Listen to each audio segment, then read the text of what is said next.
Okay, welcome to the example video for chapter 6. Very quickly, we'll run through a few examples. These are general examples and you should always try more questions on your own. This is from March 2018, page 44 if you have this handout. And we're going to start off first by trying to define or write on basic definition. This you can find from the theory video. I'm just going to write this down as formality's sake or basically by repetition so that we can remember. So work done here is defined as the product of force and distance, okay, of the object move in the direction of the force. All right, so product of force and distance move in the direction of the force. Kinetic energy is defined as the energy of a mass due to its motion. All right, and now we're going to look at this particular question. So here you will have a leisure park ride that consists of a railed track. Part of the track lies on a vertical plane and follows an arc XY of a circle of radius 13 meters. Okay, great. The mass of a carriage is the 580 kg. Okay, and at point X, so I'm just going to highlight all the important information first.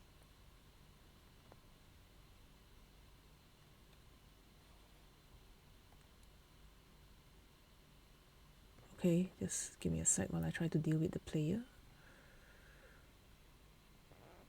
Okay, there we go. So at point X, the velocity is 22 meters per second. And then at point Y, the velocity is 12 meters per second in the vertical direction. So I'm just going to draw a direction, the vertical direction here. Okay, so this will be 12 meters per second. And show that the decrease in kinetic energy is 9.9 times 10 to the power of 4 joule. And then calculate the gain in GPE. Okay, so we already have enough values, like we know the mass and we know the initial and final speed. So then that will be a matter of just substitution. And then same thing with GPE, you can use mg, change in height. The change in height from X to Y would be 13 meters. Okay, so we're just going to now plug that in.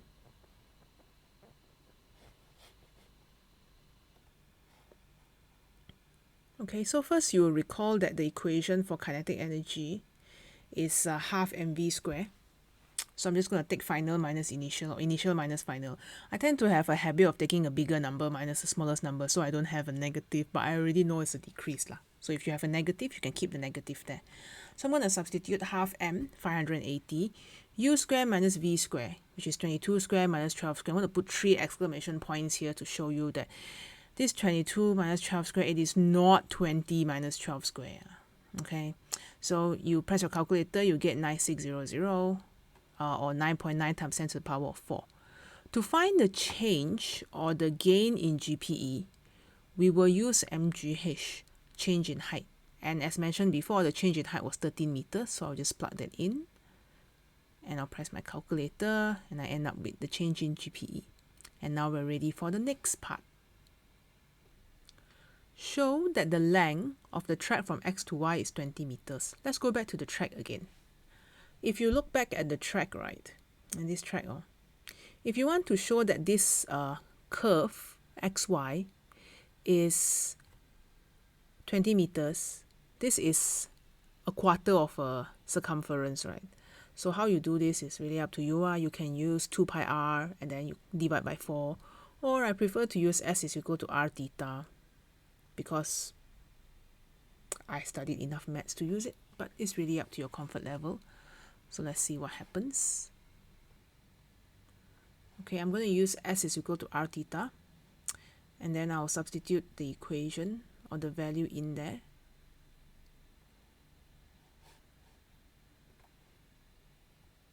All right, so r is 13.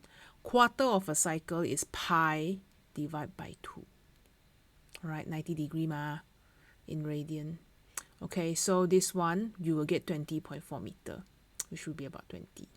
All right, one circle is 2 pi, quarter circle 2 pi divided by 4, pi divided by 2. Okay, or you can use 2 pi r divided by 4. That's fine too. It's the same calculation. All right, using your answer in B, calculate the average resistive force acting on the carriage as it moves from X to Y. So hang on a second. If we want to think about the carriage as it moves from X to Y, right? What are the changes in energy experienced by the carriage? What do you think? There's obviously some changes in energy. When you travel up, you will lose kinetic energy, but at the same time, you will also gain gravitational potential energy. But if you look at these two numbers, the gain in GPE, 7.4, is less than the decrease in KE, 9.9. So some energy is missing already.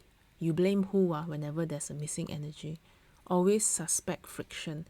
In fact, you can also tell that there is friction just based on the fact this question is asking you to find the resistive force. Okay, so let me write down or summarize what I said just now into a flow chart for you. Okay, as mentioned just now, I will write what I explained in the summary. As the carriage travels from X to Y, KE will decrease, GPE increases, and you can say that the work done against friction is where the lost energy is, because the decrease in KE is by 9.9 times 10 to the power of 4, increase in GPE 7.4 times 10 to the power of 4. Surely there's some extra energy missing, probably work done against friction. All right, so we're going to now attempt to calculate what that friction is. Okay, we start off by first saying that the change in kinetic energy is change in GPE plus work done against friction. So 9.9 times 10 to the power of 4 will be equal to 7.4 times 10 to the power of 4 plus work done against friction, which you can probably jump to this conclusion just based on the fact that you are going to take the work done or the energy lost to friction by subtracting these two numbers to find the missing energy. And you know that work done against friction, you can take the frictional force, multiply by the distance traveled. Okay, so this will be 2.5 times 10 to the power of 4. We know the distance traveled already is 20 meters along the track.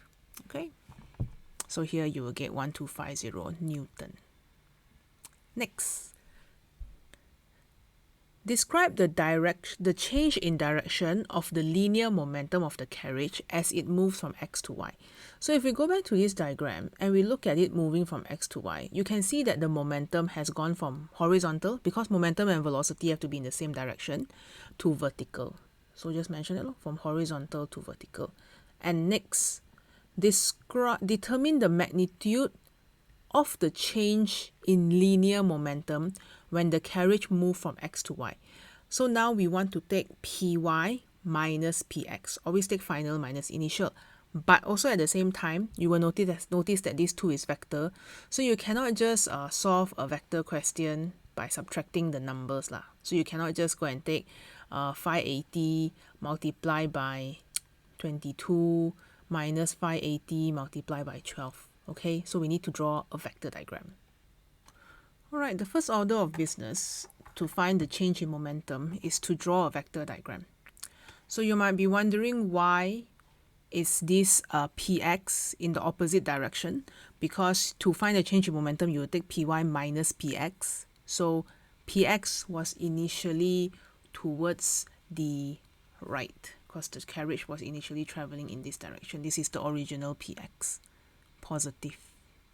Okay, so they will just move to the left, because you are trying to find negative. Or in other words, right, you see tip to tail, negative Px plus Py, okay, will be equal to your change in momentum. Okay, or Py plus negative Px.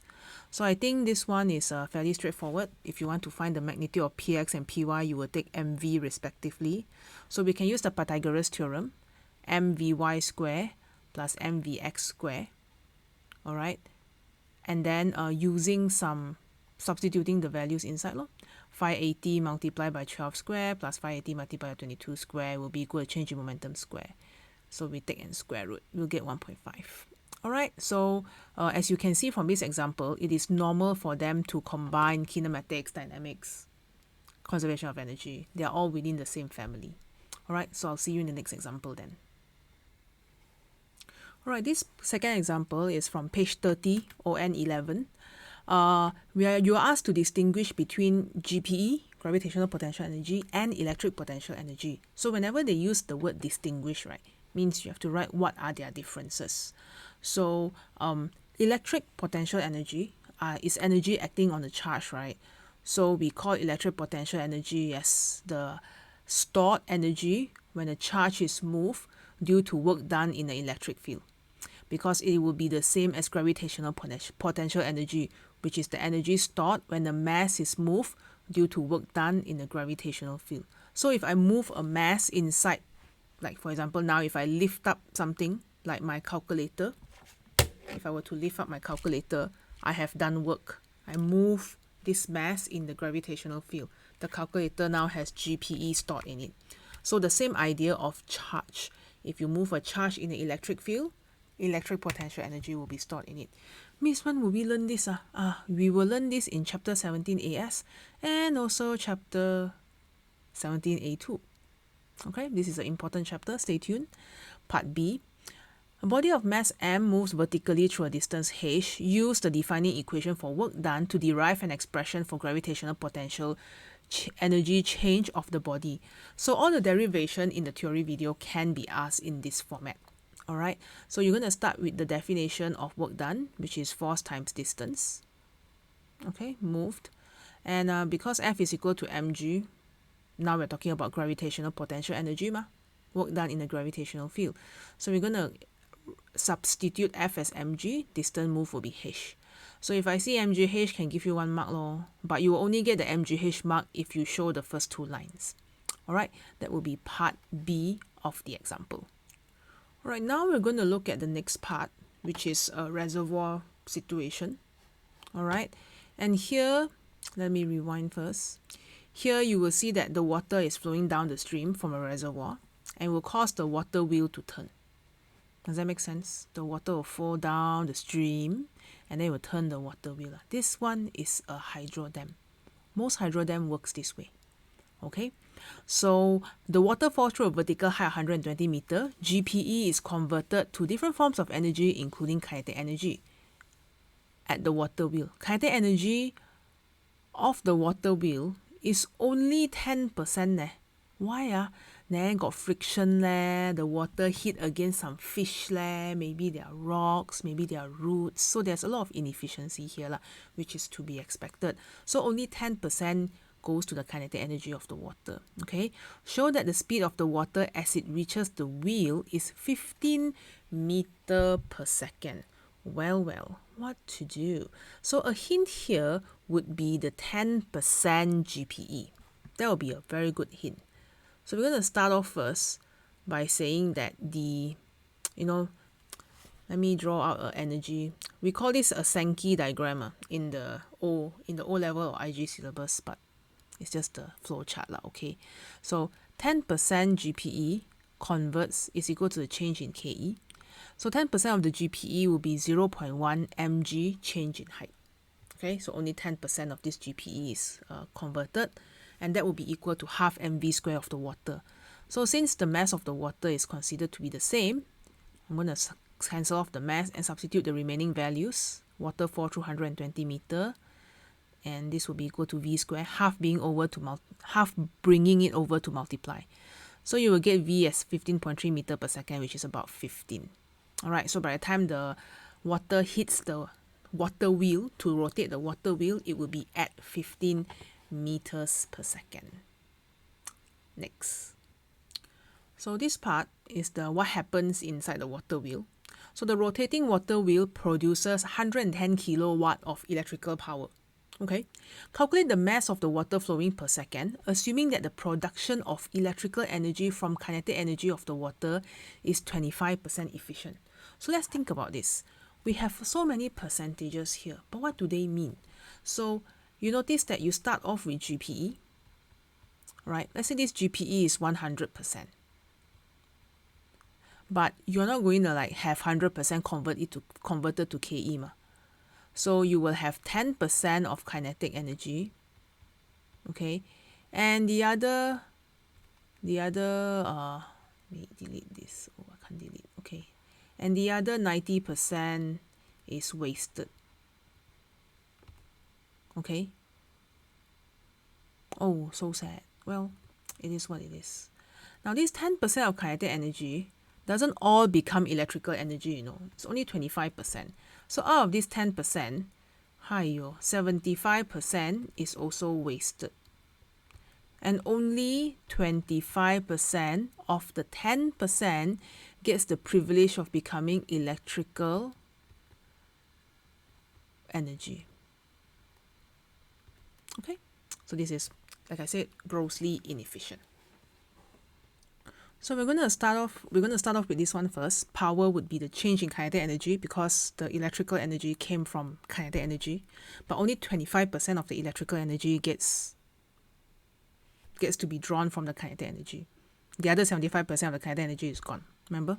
Wasted inefficiency. So I will take the change in kinetic energy, multiply by 25%. Okay, so we already know the power. So we can use the equation half mv squared times 0.25 divided by t. Okay, and then now we are looking for m over t.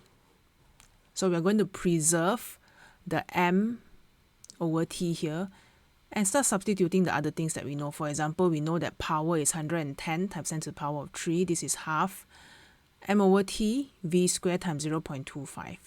So I will rearrange. Okay, what I'm doing is I'm substituting v with the v of the water that I calculated just now, 15.3 square times 0.25, and I'll get m over t is 3740. All right, so for you to be 25% efficient, the amount of water that needs to come out would be 3740 kilogram in 1 second. All right, that's a lot of water in this hydrodam. Okay, and let's look at the final example. Okay, the next question is in page 39. This is from March 16. Definition of work done is as usual, product of force and displacement in direction of the force. Does it potential energy? As usual. Energy stored due to extension, compression, or change in shape of an object. I'm going to focus on an example now. Here you have a block of 0.4 kg. It is headed towards the spring, and the spring will be compressed. Okay, and if you look at this part of the question, it says that the block hits the spring and decelerates. The speed of the blocks becomes 0 when the spring is compressed by 8 cm. So calculate the initial kinetic energy of the block. It will be a very straightforward substitution, half mv squared. You have the mass and the initial speed of the block, which is 0.3. You can see this one is 0.3. All right, so we're going to put that in, and then we'll just press the calculator lah. Right, so number 2, variation of compression x with the spring and the force is given by this equation. Using your answer in B, which is 1.8, determine the maximum force exerted on the spring by the block. Explain your working. So the key word here is the term explain your working. When they say explain your working, right, this means you actually need to write a sentence to describe the conservation of energy that is happening. Namely, this part here, work done on the work done to compress the spring is equal to the loss in kinetic energy. So this statement would be your work done. Here, this one. All right. So right now, we are also going to now use this to calculate the force or the maximum force, which, by the way, right, if you're asked to shade the area for work done, it will be between the x-axis or the extension axis and the graph. So this is your energy stored, your work done here. All right, this is your W or your EPE. Okay, so we know work done to compress the spring, you take half Fx. You don't know what the Fmax is, but you know that the spring will be compressed by 8 cm, so you just substitute in. And then you know the loss in kinetic energy is 1.8. And we're going to use the loss in kinetic energy as 1.8 minus 0 because it is stationary when the spring is compressed by 8 cm. Okay, so half Fx squared, x is the compressed length. So you will get F is equal to 0.45 Newton. Pretty easy, 3 marks. But you need to make sure you explain your working because the explanation itself is already 1 mark. This line is 1 mark. You never write. Even if you calculate correctly, you will get 2 out of 3. Number 3, calculate the maximum deceleration. So you can use F is equal to ma. You already know the maximum force. So if you want to find the maximum acceleration, you take the maximum force, divide by the mass, and you get 1.1 meter per second square. All right, so that's this example. Pretty straightforward. We're going to move on to another example now. or another part, sorry. State and explain whether the block is in equilibrium before it hits the spring. So before it hits the spring, or if you look at this one, the block is traveling at 0.3 very nicely. The speed is constant. The key word here is constant speed, right? Constant speed. So if the speed is constant, this means that the block is in equilibrium because the acceleration is 0, so there's no net force. So the implication of constant speed is acceleration is 0, net force is 0. So if you want, you can also add the purple points there lah. Alright, but it's not necessary. Either one is okay. You can say velocity is constant, or you can say that the acceleration is 0. Alright, next. When the speed becomes 0, so obviously the block was decelerating at a particular point, right? In fact, you calculated the maximum net force on the spring. From the spring, you also calculated the acceleration. So the block is decelerating, or there's a resultant force from the spring, your 0.45 Newton. Okay, so the block is not in equilibrium. Next, the energy stored in the spring is given by this equation. Okay, very useful. Where K is the spring constant of the spring and X is the compression. The block M, mass of block M in B is now varied. The initial speed of the block remains constant and the spring continues to obey Hooke's law.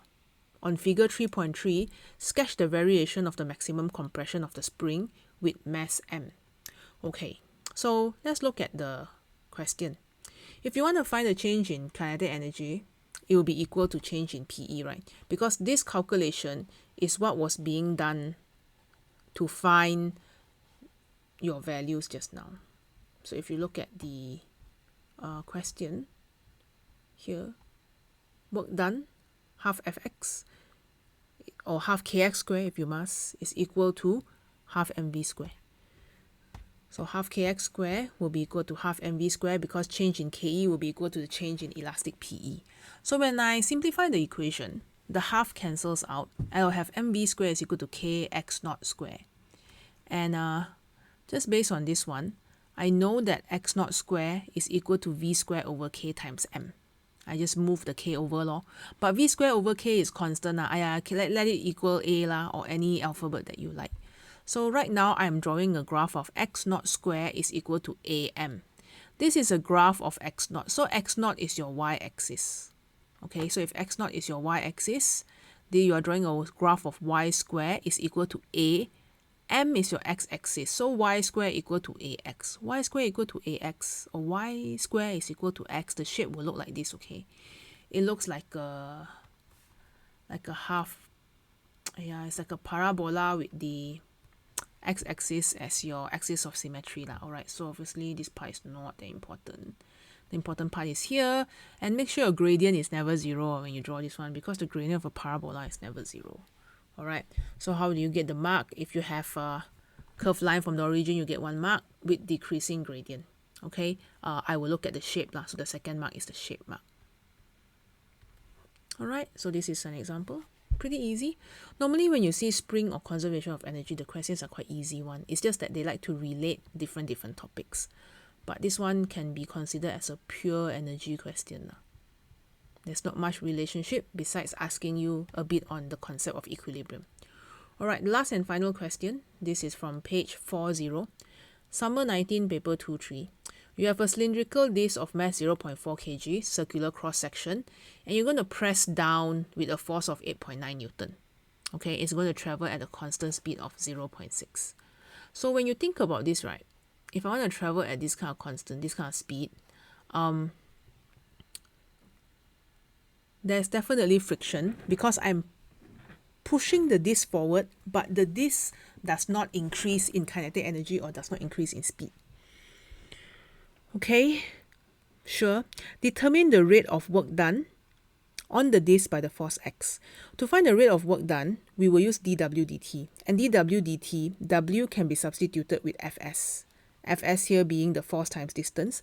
But this question here, you have to be very careful because the force is not parallel to the distance traveled. So you need to resolve and take the horizontal component, which happens to be 8.9 cos 30. So I will substitute 8.9 cos 30 later as my F lah. Okay, but also at the same time, I know ds dt is V. So if you want, you can actually shortcut and just jump straight to P is equal to Fv because the force is constant and the velocity is also constant. Alright, so you can substitute 8.9 cos 30 times 0.6. Alright, next part. The force X and the weight of the disc exerts a combined pressure of 3500 Pascal. Calculate the area. So pressure, right, in this case is the vertical force that's pressing down on the disc. So to find the vertical force pressing down on the disc, I will take mg because there's always weight pressing down and the vertical component of F. So this vertical component of F here will be 8.9 sine 30. So 8.9 sine 30. And then divide by the P because area is F over P. So divide by P. And I'll get this answer. Okay, pretty straightforward. And finally, using Newton's third law, describe how forces exist in pairs. One such pair of the force is the weight of the disc and another force y. So weight is Earth's pull on the disc. Okay, so if the Earth is pulling the disc downward, then the disc must pull on the Earth's upward. That's why the direction of force y is upward and it will act on the Earth. This W, this is force y. Alright, and with that, as you can see, it has related pressure, Newton's third law, and work done in one short 7-mark question. Alright, so I think that's all. Please go try past years, and I will see you in the next chapter. Take care now. Bye-bye.